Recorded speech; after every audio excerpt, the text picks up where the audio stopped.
ShakeTube episode 13. So, moving sucks. We've been packing boxes all week. All of our books are off to the side over here. And so, with that and the logistics of getting the move ready for this weekend, as well as the fact that I went to a concert last night that went pretty late into the evening, I just barely finished my reread of Macbeth this morning. And so, I have just a small window to record here, so I'm going to try to compress my thoughts quite a bit on the play that's getting a redemption round for me this week, Macbeth. For those of you all that don't know what I'm talking about, I actually read Macbeth in high school. We actually read it after Hamlet, which I think was a huge mistake because obviously Hamlet is such a monster of a play, and I enjoyed Hamlet quite a bit back in the day.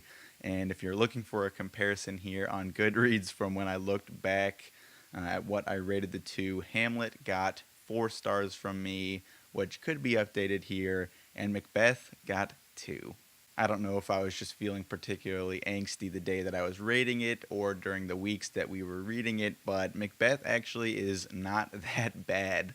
Rereading it here, it actually is a solid tragedy.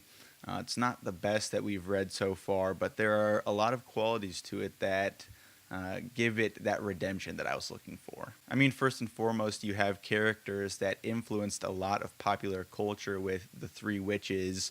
They have a couple lines that have made their way into old cartoons, even all the way up to some of the recent Harry Potter movies, but the Bubble Bubble, Toil and Trouble, and Something Wicked This Way Comes. I've heard that so many times, and that originates, I believe, from this, and that's pretty impressive that a play of any type can have a reach like that, because it's not the case that every single Shakespeare play has transcended its medium like that, and so the fact that Macbeth has any moments like that, period, is pretty cool. Also, I think back in the day, I had some problems with the characters themselves, like with Macbeth and Lady Macbeth. I thought Macbeth himself was kind of a coward, and I thought Lady Macbeth was just a jerk. And I think looking at it now, I kind of looked more into the psychology of the characters, because back then it was just like, oh, these are characters that are saying these things for these purposes.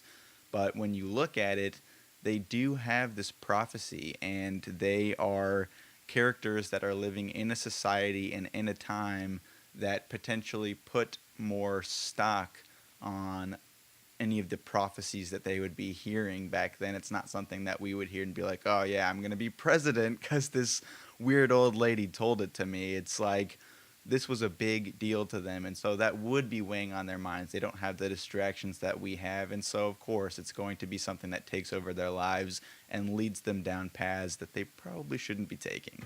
I also find the tone of this play pretty consistent. For some reason, when I first read Hamlet and Macbeth, they both took on different hues. And I've explained something like this before, and it's always hard to put into words, but when I think about Hamlet, even though it is a tragedy and there's a lot of sadness and grief that goes on in that play, for some reason the overall hue of that play is a little bit lighter. Things seem to take place more out in the open, a lot of times during the day.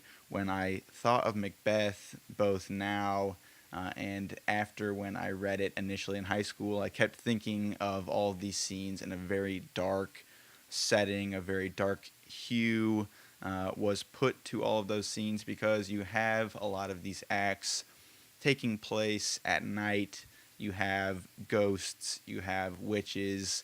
It just seemed to be pretty consistent that this play was taking this dark tone, even though a lot of the tragedies are dark. Macbeth seems to be consistent about it.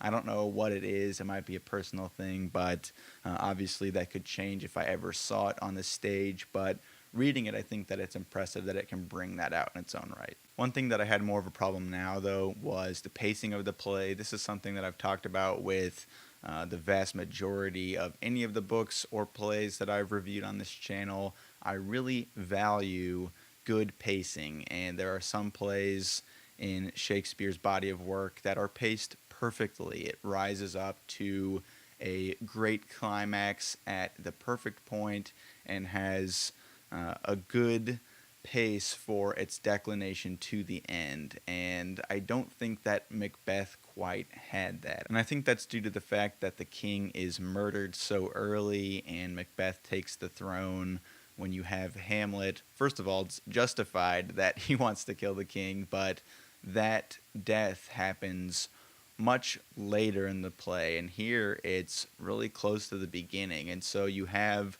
such a big moment happening so early that a lot of what happens afterward seems to not reach the same excitement levels as you get during that initial scene at night where they are carrying out this deed. And so I think that that was something that I continued to struggle with this play overall, that the pacing just seemed to be uneven, and there were a lot of scenes that came about that might have been progressing the plot, but it seemed to just rise up too quickly and fall down too quickly, and it seemed to carry through to the very end of the play. And of course, you do get a climax at the end, but it doesn't feel earned as much, is how I would put it.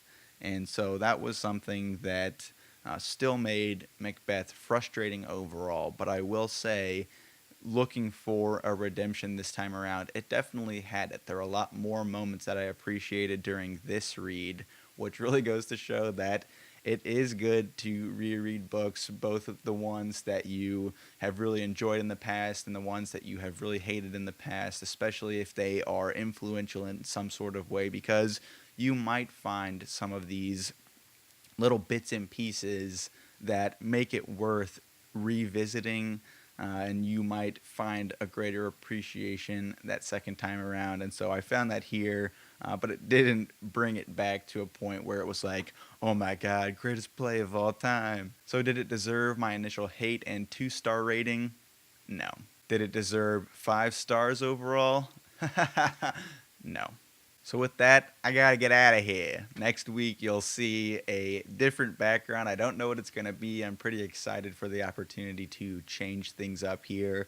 I don't even know if I will be in front of a bookshelf. There's a really cool room in the house we're moving into that has this wallpaper that the landlord wanted to keep. And so it looks like it might be a cool background, but who knows? So this is the last one here. That's kind of crazy. I've changed settings one time. I used to be at the kitchen table over there with the white background and then moved over here. And so to end the year, it'll be something completely different. But enough talking about it. You'll see it next week. Thanks for watching this week. Let me know what you think of Macbeth below. We have 2 more videos to make for ShakeTube. That's crazy. And then we'll be moving into a lot of end of the year videos, which I'm really excited for. I haven't participated on BookTube for any of these in the past, and I know there will be lots of lists flying around and lots of opinions clashing, but I think that that will be breeding ground for a lot of great discussions, and so I'm looking forward to it, and I hope you are too. But in the meantime, thanks for watching another episode of ShakeTube. See you next Friday.